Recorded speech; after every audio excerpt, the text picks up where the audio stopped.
আসসালামু আলাইকুম প্রিয় ভাই বন্ধুরা, যে যেখান থেকে দেখতেছেন আশা করি ভালো আছেন, ভালো থাকবেন। এই যে বাংলাদেশ সেনাবাহিনীর কিন্তু খুবই সুনাম, বাংলাদেশ সেনাবাহিনীর খুব সুনাম। মাঠ সাফ করে, ঘাট সাফ করে, তারপরে জমি সাফ করে, পায়খানা সাফ করে, রাস্তা সাফ করে, রাস্তা বানায়, আগুন আগুন লাগলে উদ্ধার করে, বিল্ডিংয়ের তলে ফুলে উদ্ধার করে। বলতে গেলে বাংলাদেশ সেনাবাহিনীর সুনাম আছে। বাংলাদেশ থেকে শুরু করে বিশ্বজগতে সেনাবাহিনীর সুনাম আছে। এই সুনামের জন্য, এতগুলা গুরুত্বপূর্ণ কাম করার জন্য সেনাবাহিনীর সেলুট জানাই। কিন্তু এই সেনাবাহিনী আগুন লাগলে মাঠে ঘাটে, তারপরে পানিতে পড়লে লুক, বিল্ডিংয়ের তলে পড়লে লুক, এমন কোনো কাজ নাই যে সেনাবাহিনী না করে। ঘাট সাফ করে, মাঠ সাফ করে, রাস্তা বানায়, ব্রিজ বানায়, সমস্ত কাজই সেনাবাহিনী করে। কিন্তু যখন ইলেকশন আহে, 5 বছর পর পর ইলেকশন আহে, তখন সেনাবাহিনীর আর পাওয়া যায় না। বাংলাদেশের এমন একটা আইন সেনাবাহিনীর, যখন এই যে শ্রমিকের ঘাম জড়ানে টেহা, রিক্সাওয়ালার, কৃষকের এই ঘাম জড়ানে টেহাটা দিয়ে একটা ইলেকশনের ব্যবস্থা করা হয়। ওই বুড়ের বাক্সটা একটা জনগণের আমানত। এই আমানত রক্ষার কাজে সেনাবাহিনী পাওয়া যায় না। ওই সেনাবাহিনীরে ওই সময় আর দায়িত্ব দেয় না। মানে দেশের এটা গুরুত্বপূর্ণ, 5 বছর পর পর দেশের মধ্যে আগুন লাগে।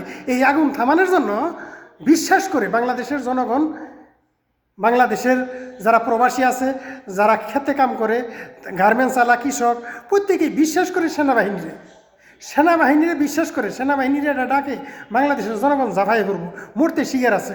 কিন্তু এই সেনাবাহিনীরে বাংলাদেশের গুরুত্বপূর্ণ একটা সময় ইলেকশনের, এই বুড়ের বাক্স পাহারা দেওয়া, বুড়ের বাক্স পাহারা দেওয়া থেকে শুরু করে বুড়ের বাক্স গুণা, রেজাল্ট দেওয়া পর্যন্ত সেনাবাহিনীর খুবই দরকার, খুবই দরকার, খুবই দরকার। কিন্তু এই সময় সেনাবাহিনীর পাওয়া যায় না। এই সময় এই দায়িত্বটা পালন করতে সেনাবাহিনীর ইজ্জত নষ্ট হয়ে যায়। সব কাজ করে সেনাবাহিনী, গু সাফ করে, মুখ সাফ করে, গাছ সাফ করে, আগুনে বলে উদ্ধার করে, সবই করে, তখন ইজ্জত যায় না। কিন্তু এই গুরুত্বপূর্ণ, দেশের গুরুত্বপূর্ণ সময় 5 বছর পর পর এটা ইলেকশনের বাক্স পাহারা দিতে সেনাবাহিনীর আর পাওয়া যায় না। তখন সেনাবাহিনীর ইজ্জত নষ্ট হয়ে যাবে বুড়ের বাক্স পাহারা দিলে। যে জাতি পুলিশের, বাংলাদেশের জনগণ যে এটা ঘৃণা করে, একটা শহরের যতটুকু ঘৃণা করে, বাংলাদেশ পুলিশের অতটুকু ঘৃণা করে বাংলাদেশের জনগণ।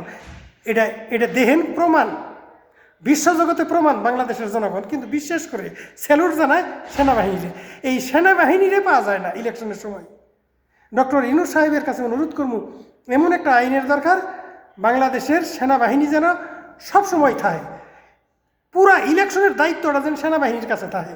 বুট বাক্স থেকে শুরু করে গুণা পর্যন্ত, রেজাল্ট দেওয়া পর্যন্ত এই আইনটা পাশ করে যাইতে হইব ডক্টর ইউনূস সাহেবের কাছে, যে সেনাবাহিনী সারা জীবন বাংলাদেশের বুড়ের বাক্স পাহারা দিব, বুড়ের বাক্স পাহারা দিব, বুট গুনবো, রেজাল্ট দিব।